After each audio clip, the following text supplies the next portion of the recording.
बिस्मिल्लाहिर्रहमानिर्रहीम। अस्सलाम वालेकुम। हम आज अपना लेक्चर नंबर 11 स्टार्ट करेंगे जो कि है यूनिट नंबर 2। हम यूनिट नंबर 2 स्टार्ट करने वाले हैं आज, जो कि है स्ट्रक्चर ऑफ एटम्स। तो आज का हमारा टॉपिक है मोर रीसेंट स्ट्रक्चर ऑफ एटम्स। आपको पता है जब तक क्वांटम मैकेनिक्स नहीं इवॉल्व हुआ था तब तक हमें इतनी इन्फॉर्मेशन थी कि एटम जो है वो सबसे स्मॉलेस्ट यूनिट है मैटर का, और वो फर्दर डिवाइडेड है कुछ सब पार्टिकल्स में, जिनको हमने इलेक्ट्रॉन, प्रोटॉन्स और न्यूट्रॉन्स के नाम दिए थे। Neutrons neutral, protons positively charge होते हैं और इलेक्ट्रॉन्स नेगेटिवली चार्ज होते हैं। जब तक क्वांटम मैकेनिक्स इवॉल्व नहीं हुई थी तब तक हमारे पास इतनी इंफॉर्मेशन मौजूद थी। जब क्वांटम मैकेनिक्स इवॉल्व हुई तब हमें एटम के बारे में मज़ीद इंफॉर्मेशन मिली। तब साइंटिस्ट ने ये कहा कि एटम्स जो है वो ज़्यादा कॉम्प्लेक्स है, उनमें कुछ ना कुछ और भी है, उनकी जो डिफरेंट फॉर्म्स है वो पुराने जो कॉन्सेप्ट्स हैं उनसे बहुत अलग हैं। तो इलेक्ट्रॉन जो है, उन्होंने ये कहा कि इलेक्ट्रॉन जो कि रिस्पॉन्सिबल है एटम की प्रॉपर्टीज़ के लिए और उसकी पोजीशन के लिए, तो इसलिए इलेक्ट्रॉन्स को मज़ीद जानना जो है वो बहुत ज़्यादा ज़रूरी है। तो साइंटिस्ट ने ये शो किया, ये प्रूव किया कि इलेक्ट्रॉन्स पार्टिकल के जैसे भी बिहेव करते हैं और वेव के जैसे भी बिहेव करते हैं। ठीक है, आपको पता है क्वांटम मैकेनिक्स जो है वो स्मॉलेस्ट पार्टिकल्स के, यानी ये जो सब पार्टिकल्स है एटॉमिक लेवल पे हमें इंफॉर्मेशन देता है फिज़िकल प्रॉपर्टीज़ की, उनकी पोजीशनिंग की, उनके एंगल्स की, इन सारी चीज़ों के बारे में हमें क्वांटम मैकेनिक्स से इंफॉर्मेशन मिलती है। तो क्वांटम मैकेनिक्स के थ्रू ही साइंटिस्ट ने ये पता लगाया कि इलेक्ट्रॉन्स जो है वो एज पार्टिकल्स भी बिहेव करते हैं और एज वेव्स भी बिहेव करते हैं। तो इसलिए क्वांटम मैकेनिक्स का जो है रोल यहाँ पे हमें नज़र आया। अच्छा, क्योंकि हम कहते आ रहे हैं क्योंकि एटम जो है वो खुद इतना छोटा है कि वो नज़र नहीं आता, तो सब एटॉमिक जो पार्टिकल्स है वो मज़ीद कितने छोटे होंगे। तो साइंटिस्ट ने अब तक जो जज करते आ रहे हैं वो ऐसे जज करते आ रहे हैं कि इलेक्ट्रॉन्स जो है वो नेगेटिवली चार्ज्ड पार्टिकल्स हैं और वो कहाँ पे प्रेजेंट होंगे, उनकी प्रेजेंस कहाँ पे, उनकी प्रोबेबिलिटी हो सकती है कि यहाँ पे उनकी पॉसिबिलिटी होगी कि वो प्रेजेंट होंगे। वो पॉसिबिलिटी जो है वो एक क्लाउड के थ्रू शो होती है। ठीक है, जो क्लाउड हमारे पास होते हैं, यानी क्लाउड जितना डेंसर होगा इसका मतलब इलेक्ट्रॉन्स के होने की प्रोबेबिलिटी जो है वो ज़्यादा है। जितना क्लाउड की डेंसिटी कम होगी इसका मतलब उतना उस एरिया में इलेक्ट्रॉन्स के होने की पॉसिबिलिटी कम है। ये जो नेगेटिव चार्ज्ड पार्टिकल्स है ये नेगेटिव स्फीयर में शो होते हैं। ठीक है, और ये जो नेगेटिव स्फीयर है इसको डिनोट किया जाता है डॉट से। ठीक, तो उन डॉट्स की डेंसिटी हमें बताती है कि किस एरिया में इलेक्ट्रॉन्स की पॉसिबिलिटी या प्रोबेबिलिटी ज़्यादा होगी इलेक्ट्रॉन्स की प्रेजेंस की। ठीक है, यानी अगर आप ऐसे देखो कि ये न्यूक्लियस है, यानी अगर आप यहाँ देखो तो लेट सपोज ये न्यूक्लियस है। ठीक है, न्यूक्लियस के अराउंड हमारे पास इलेक्ट्रॉन्स रिवॉल्व कर रहे हैं। ठीक है, न्यूक्लियस के बाहर इलेक्ट्रॉन्स हमेशा रिवॉल्व कर रहे होते हैं। तो ये जो इलेक्ट्रॉन्स है इसकी हमें एग्जैक्ट पोजीशन नहीं पता होती। तो इसको फाइंड आउट करने के लिए क्या होता है कि जितना यहाँ पे अगर क्लाउड ज़्यादा है, ये जो नेगेटिव स्फीयर है, अगर उसके डॉट जो है वो डेंस है, क्लाउड ज़्यादा है, तो इसका मतलब यहाँ पे परसेंटेज ज़्यादा हो जाती है कि यहाँ पे इलेक्ट्रॉन सकते हैं, यहाँ पे इलेक्ट्रॉन की प्रेजेंस हो सकती है। अब इलेक्ट्रॉन्स यहाँ भी हो सकते हैं, यहाँ भी हो सकते हैं, यहाँ भी हो सकते हैं, लेकिन जिधर जो है उसकी जो क्लाउड है उसकी डेंसिटी ज़्यादा होगी, इसका मतलब ज़्यादा पॉसिबिलिटी वहीं पे होगी कि ज़्यादा परसेंटेज में इलेक्ट्रॉन्स वहाँ पे प्रेजेंट होंगे। फिर हम आ जाते हैं शेल्स पे। अब इलेक्ट्रॉन्स हम कहते हैं कि प्रोटॉन्स जो है वो पॉजिटिवली चार्ज्ड है जो कि न्यूक्लियस में होते हैं, ठीक है। इलेक्ट्रॉन्स जो है वो नेगेटिवली चार्ज्ड है जो कि न्यूक्लियस के बाहर होते हैं। लेकिन हम एक फिनोमेना ये भी कहते हैं कि नेगेटिव और पॉजिटिव जो चार्जेस होते हैं वो एक दूसरे को अट्रैक्ट करते हैं। तो फिर यहाँ पे एक सवाल आता है कि ये जो इलेक्ट्रॉन्स नेगेटिवली चार्ज्ड है और प्रोटॉन्स पॉजिटिवली चार्ज्ड है, तो ये दोनों आपस में अट्रैक्ट क्यों नहीं करते?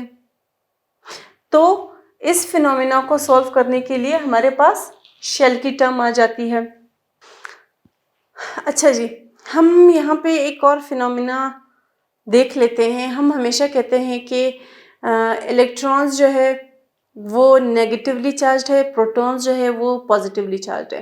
फिर हम ये भी कहते हैं कि नेगेटिवली चार्ज्ड और पॉजिटिवली चार्ज्ड यानी ऑपोजिट चार्जेस जो है वो हमेशा एक दूसरे को अट्रैक्ट करते हैं। तो फिर एटम के केस में ऐसा क्यों नहीं है कि इलेक्ट्रॉन्स अट्रैक्ट होके न्यूक्लियस में गिर जाएं? अगर तो ये फिनोमेना सही है तो फिर ऐसे ही होना चाहिए।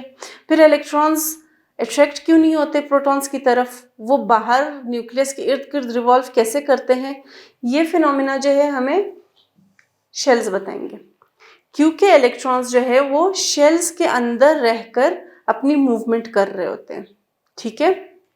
तो शेल्स जो है वो इलेक्ट्रॉन्स को हेल्प करते हैं कि वो न्यूक्लियस के इर्द गिर्द इलेक्ट्रॉन्स को ऑर्बिट करे, यानी उनको एक पोजीशन प्रोवाइड करे जहाँ पे वो रिवॉल्व कर सके और जो कि वो प्रोटॉन के साथ अट्रैक्ट होके न्यूक्लियस में गिर भी ना सके।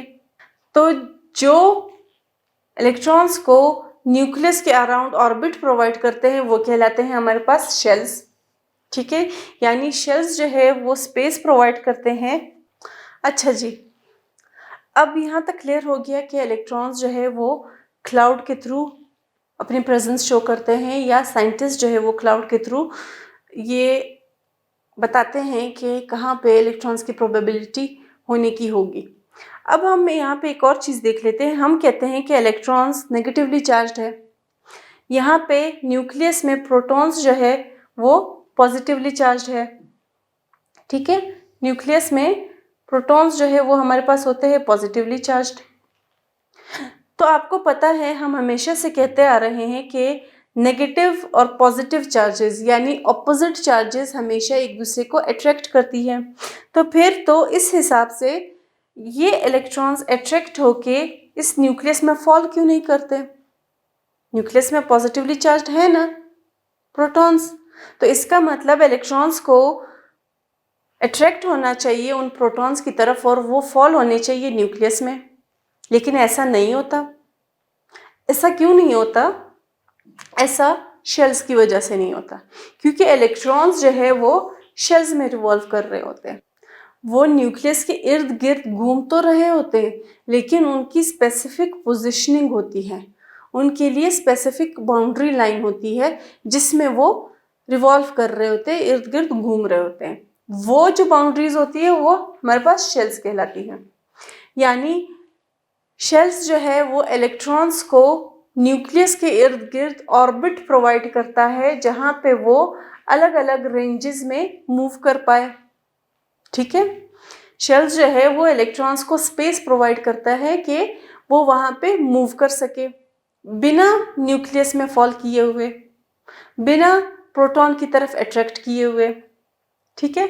फिर हर शेल की अलग अलग एनर्जी लेवल्स होते हैं, ठीक है। हर शेल के अलग अलग एनर्जी लेवल्स होते हैं और वो एनर्जी लेवल्स किस बेसिस पे होते हैं?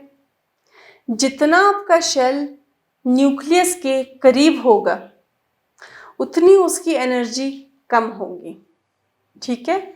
जितना न्यूक्लियस के करीब होगा उतनी उसकी एनर्जी कम होगी। जितना आपका शेल न्यूक्लियस से दूर होता जाएगा उतनी उसकी एनर्जी इंक्रीज होगी, ठीक है। यानी शेल अगर क्लोज हो न्यूक्लियस के तो एनर्जी कम होगी, और अगर शेल जो है वो फार अवे हो, न्यूक्लियस से दूर हो, तब हमारे पास उसकी एनर्जी इंक्रीज होगी, ठीक है, तो ये जो एनर्जी लेवल्स हैं ये बेस्ड है न्यूक्लियस के साथ शेल्स के डिस्टेंस पे। जितना न्यूक्लियस और शेल के बीच में डिस्टेंस कम होगा उतनी हमारे पास लीस्ट एनर्जी होगी। जितना न्यूक्लियस और शेल के बीच का डिस्टेंस इंक्रीज होगा उतनी हमारे पास एनर्जी इंक्रीज होती जाएगी। अब यहाँ पे ये टेबल देखिए, आपको शेल्स बताए हुए कि हमारे पास कितने शेल्स होते हैं। 4 शेल्स होते हैं हमारे पास, ठीक है, K shell, L shell, M shell और एन शेल।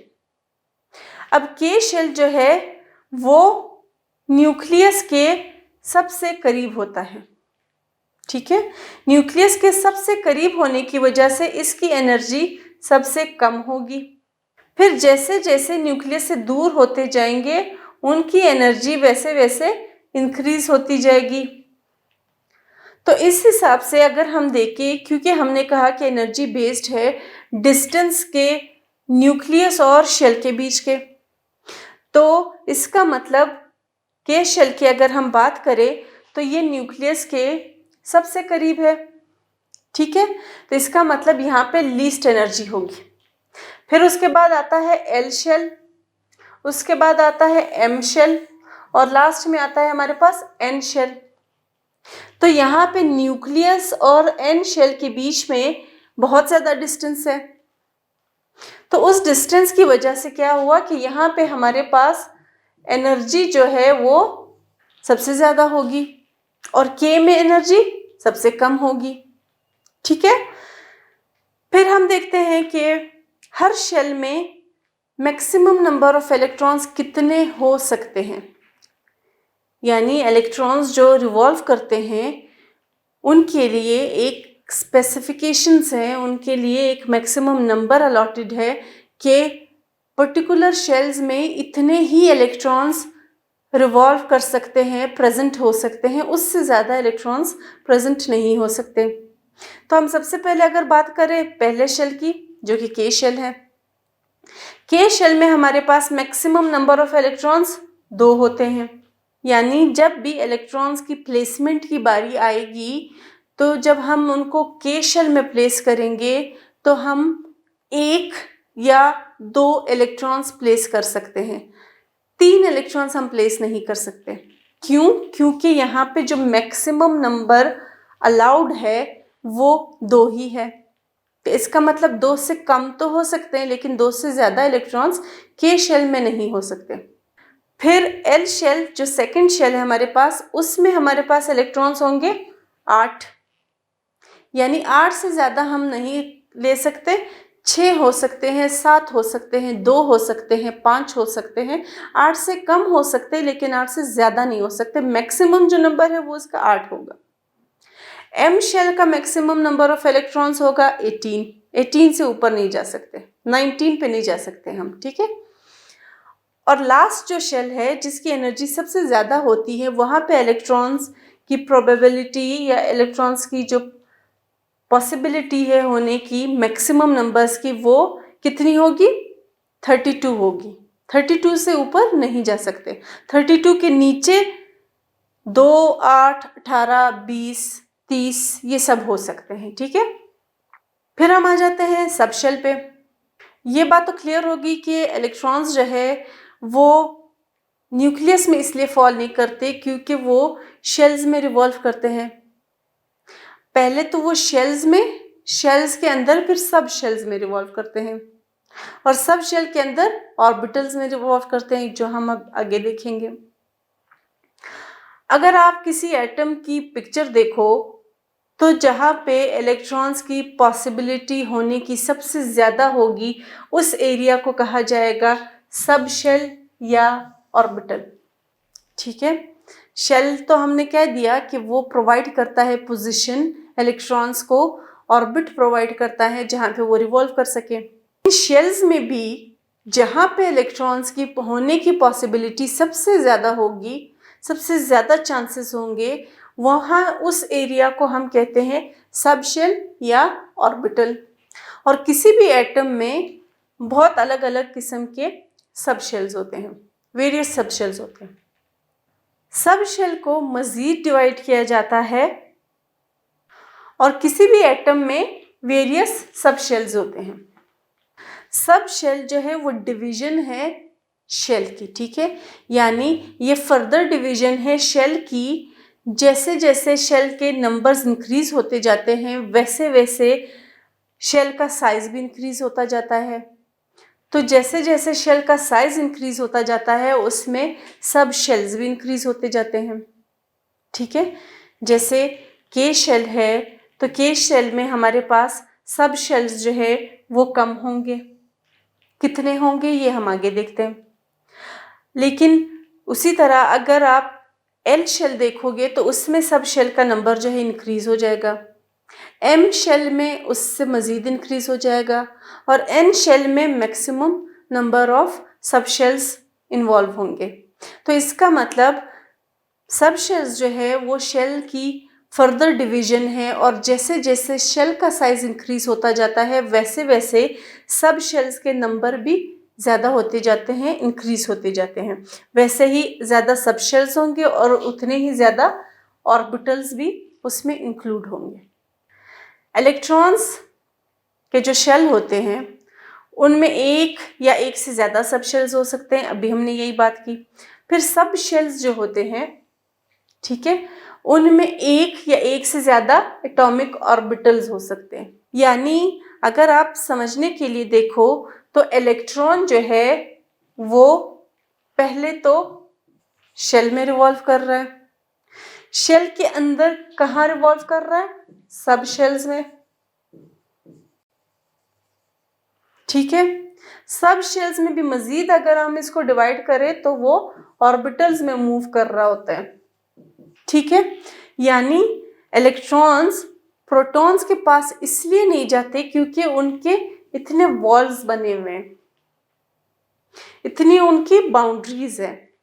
सबसे पहले वो ऑर्बिटल्स में मूव कर रहे होते हैं। ऑर्बिटल्स जो है वो फिर सब शेल से कवर है, यानी जो लार्जर डिवीजन है वो सब शेल हो गई, उससे बड़ी जो डिवीजन होगी वो हमारे पास शेल्स होंगे। तो इतने कवरिंग होने के बाद कैसे पॉसिबल होगा इलेक्ट्रॉन के लिए कि वो अपने इन ऑर्बिटल्स सब शेल्स से जंप करके न्यूक्लियस में फॉल कर जाए? इस वजह से इनमें अट्रैक्शन नहीं होती, ठीक है। अगर इलेक्ट्रॉन्स एक सब शेल में है, सेम सब शेल में है, तो उनकी एनर्जी सेम होगी। जैसे इलेक्ट्रॉन एक सब शेल से जंप करके दूसरे सब शेल में जाएंगे तो उनकी एनर्जी जो है वो डिफरेंट हो जाएगी। लेट्स सपोज हम कहते हैं कि ये न्यूक्लियस है, ये हमारे पास है सब शेल एस, ठीक है। तो अगर इसमें दो इलेक्ट्रॉन्स है, ठीक है, इसमें दो इलेक्ट्रॉन्स हमारे पास मौजूद है।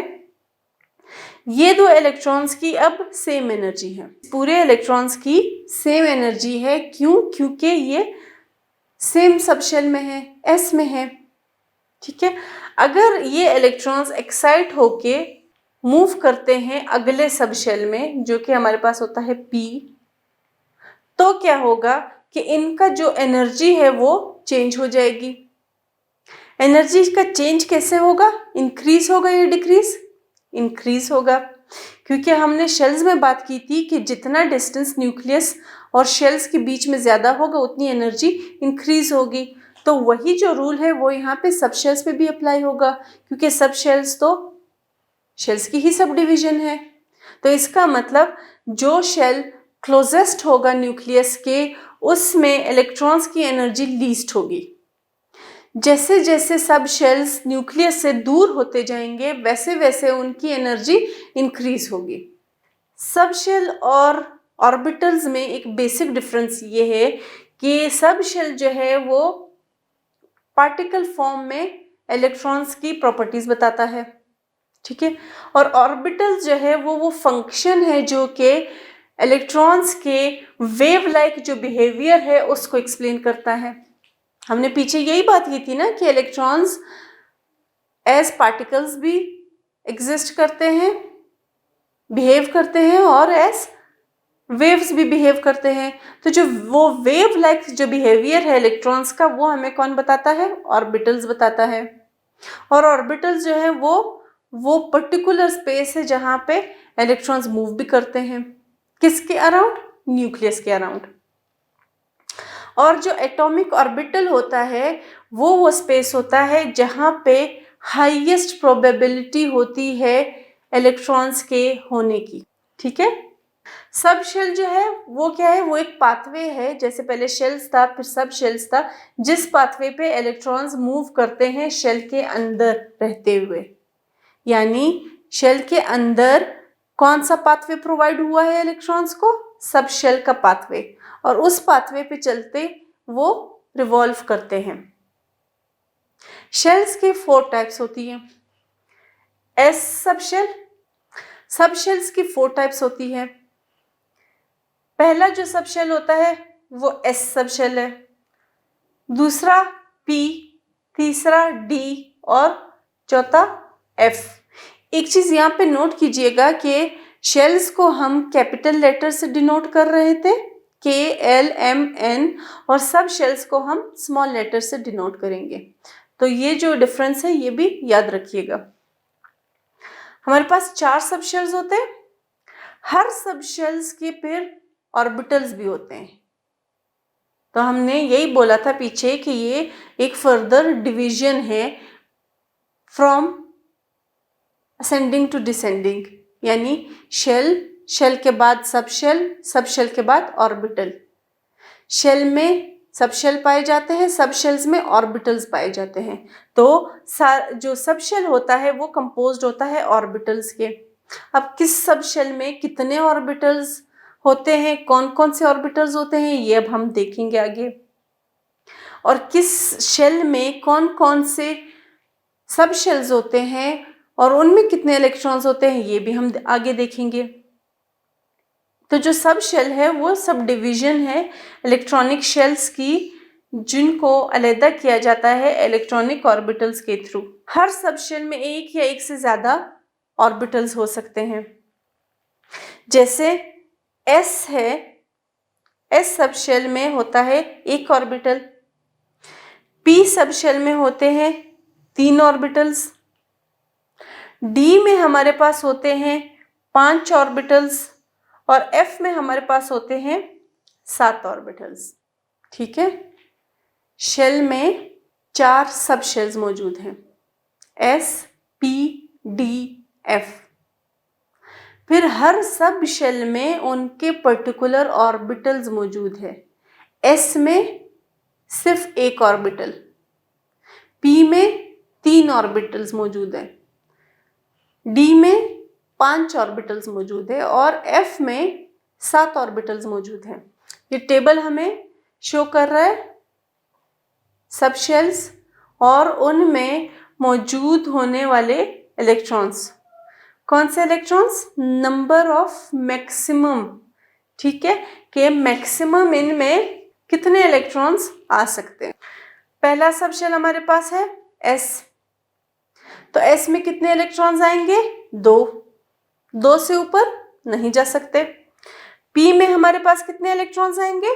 6 से ऊपर नहीं जा सकते। 5 हो सकते हैं, 1 हो सकता है, 6 हो सकते हैं, 7 नहीं हो सकते। इसी तरह डी में कितने आएंगे इलेक्ट्रॉन्स? मैक्सिमम जो कैपेसिटी है उसकी इलेक्ट्रॉन्स को अपने अंदर होल्ड करने की वो 10 होगी। एफ सब शेल में कितने होंगे? 14 होंगे। ठीक है। हमने जब बात की थी के, एल, एम और एन की, तो ये जो number of electrons, maximum number of electrons है, ये शेल्स में और सब शेल्स में वेरी करते हैं। के शेल में हमने कहा था कि हमारे पास 2 इलेक्ट्रॉन्स होते हैं, एस सब शेल में भी 2 इलेक्ट्रॉन्स होते हैं। एल शेल में हमने कहा था कि हमारे पास होते हैं 8 इलेक्ट्रॉन्स, जबकि पी सब शेल में हमारे पास 6 इलेक्ट्रॉन्स है। एम में हम कहते हैं कि हमारे पास होते हैं 18 इलेक्ट्रॉन्स, जबकि डी सब शेल जो है उसमें होते हैं 10 इलेक्ट्रॉन्स। और लास्ट जो एन है उसमें 32 इलेक्ट्रॉन्स होते हैं, बहुत ज़्यादा इलेक्ट्रॉन्स। और एफ में हमारे पास होते हैं 14 इलेक्ट्रॉन्स। फिर अगेन टेबल शो कर रहा है, डिस्कस कर चुके हैं हम इसको कि एस जो सब शेल होता है उसमें एक ही ऑर्बिटल होता है, ठीक है। पी जो सब शेल होता है उसमें 3 ऑर्बिटल्स मौजूद होते हैं, डी जो होता है उसमें 5 ऑर्बिटल्स मौजूद होते हैं और एफ जो होता है उसमें 7 ऑर्बिटल्स मौजूद होते हैं।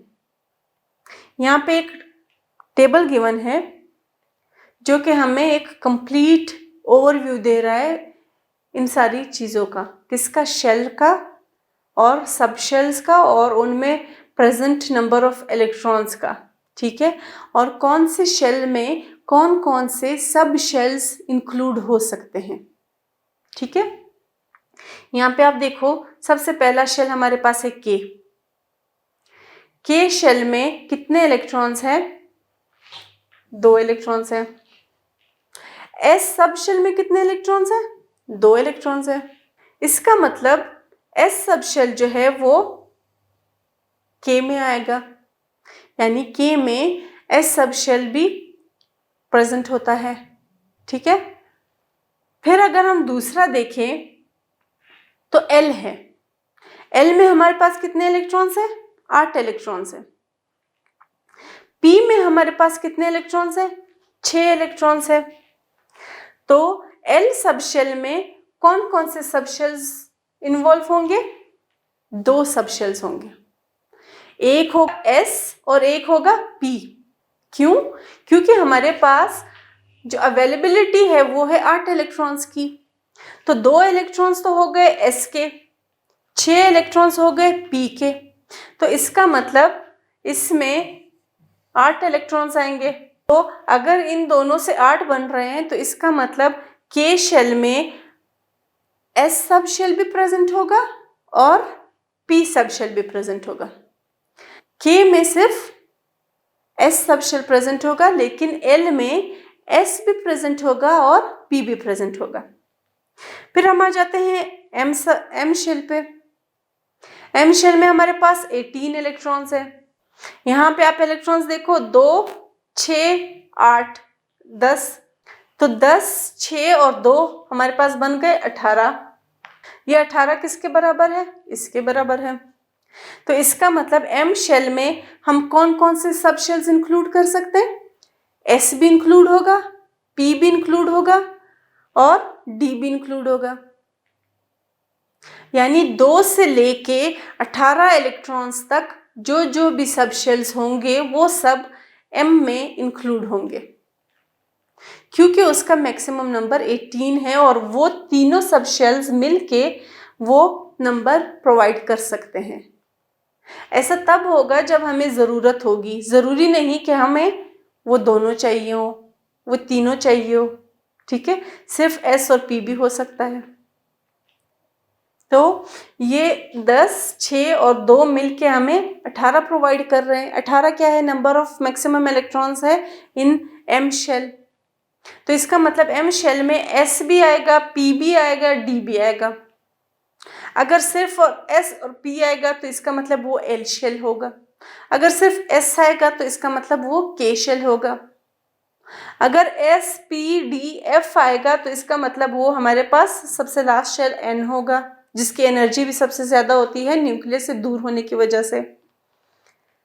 तो इसमें अगेन अगर आप इनको देखो, इनको आप ऐड करो, हमारे पास ये नंबर रिसीव होगा। तो इसका मतलब जब इलेक्ट्रॉन्स की तादाद ज़्यादा होगी तब हमारे पास एन शेल में S sub shell, P sub shell, D sub shell और एफ सब शेल, इन सब की प्रेजेंस होगी। ये सब इंक्लूड होंगे एन शेल में। फिर हम आ जाते हैं शेप्स पे। हम बात कर रहे थे बार बार ऑर्बिटल्स की, कि सब शेल्स जो है वो फर्दर डिवाइडेड है ऑर्बिटल्स में। उन ऑर्बिटल्स के भी नाम कैसे होते हैं? S orbital, P orbital, D orbital और एफ ऑर्बिटल। तो एस ऑर्बिटल जो है वो हमें कौन सी शेप देता है? राउंड शेप देता है, ठीक है।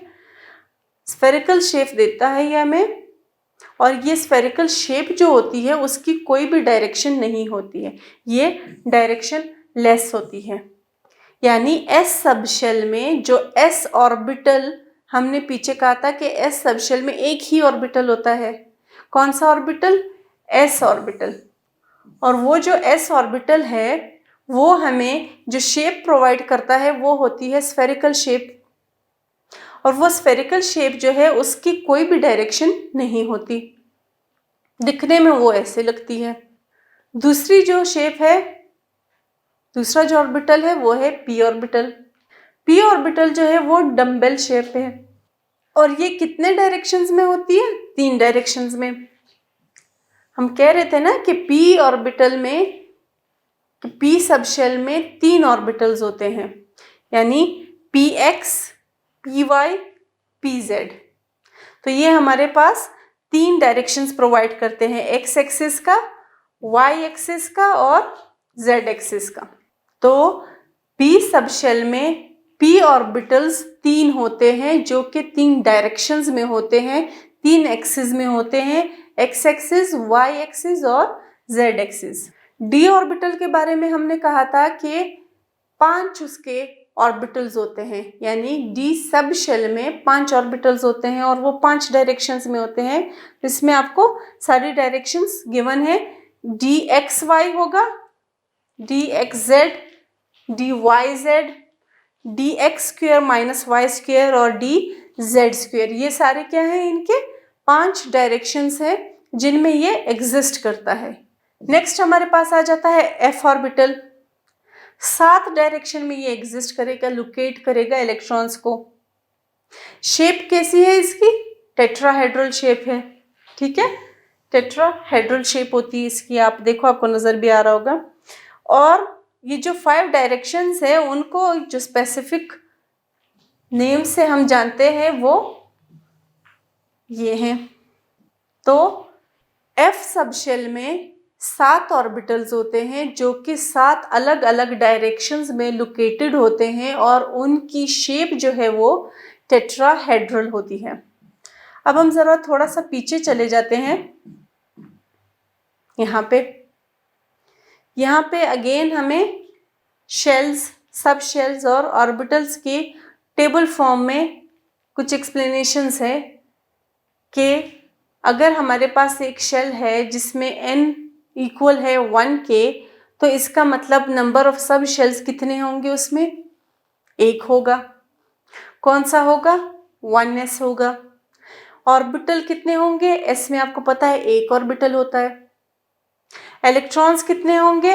s में कितने इलेक्ट्रॉन्स हो सकते हैं? मैक्सिमम 2 इलेक्ट्रॉन्स हो सकते हैं, ठीक है। इसी तरह अगर शेल n इक्वल हो 2 के, तो नंबर ऑफ सब शेल्स होंगे 2। तो अगर 2 सब शेल्स है, इसका मतलब क्या होगा कि 2s और 2p हो जाएगा। ऑर्बिटल्स जो है वो s में 1 होगा और p में 3 होंगे, यानी जो शेल है उसमें कितने हो गए? 4 हो गए। 1 s का काउंट होगा और 3 जो है वो p के काउंट होंगे। इलेक्ट्रॉन्स के साथ भी यही होगा कि 2 जो इलेक्ट्रॉन्स है वो s के होंगे और 6 इलेक्ट्रॉन्स p के होंगे। इसी तरह जब नंबर इंक्रीज होगा, 3 होगा, तो number of sub shells increase होके 3 हो जाएंगे, 3s, 3p और 3d। 1 ऑर्बिटल s का, 3 ऑर्बिटल p के और 5 ऑर्बिटल्स d के। 2 इलेक्ट्रॉन्स s के, 6 इलेक्ट्रॉन्स p के और 10 इलेक्ट्रॉन्स d के। फिर अगर n इक्वल हो 4 के, तो 4 सब शेल्स होंगे, ठीक। 4 सब शेल्स में कौन कौन से होंगे? 4s, 4p, 4d और 4f, यानी चारों के चारों सब शेल्स इसमें इंक्लूड हो गए। क्यों? क्योंकि n हमारे पास इक्वल है 4 के। तो इसमें जो ऑर्बिटल्स होंगे वो कौन कौन से होंगे? 1 ऑर्बिटल s का, 3 ऑर्बिटल p के, 5 ऑर्बिटल्स d के और 7 ऑर्बिटल्स f के। इलेक्ट्रॉन्स हमारे पास 2 s के लिए होंगे, 6 p के लिए होंगे, 10 d के लिए होंगे और 14 f के लिए होंगे।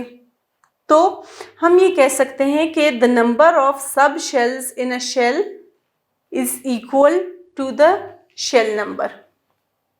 जितने शेल नंबर्स होंगे उतना ही शेल का नंबर होगा, ठीक है। नंबर ऑफ शेल्स 1 है, शेल नंबर कौन सा है? 1 है। नंबर ऑफ शेल्स 2, शेल का number 2, number of shells 3, shell का number 3, number of shells 4, shell का नंबर 4। तो इसका मतलब जितने नंबर ऑफ सब शेल्स होंगे उतने ही नंबर ऑफ शेल्स होंगे।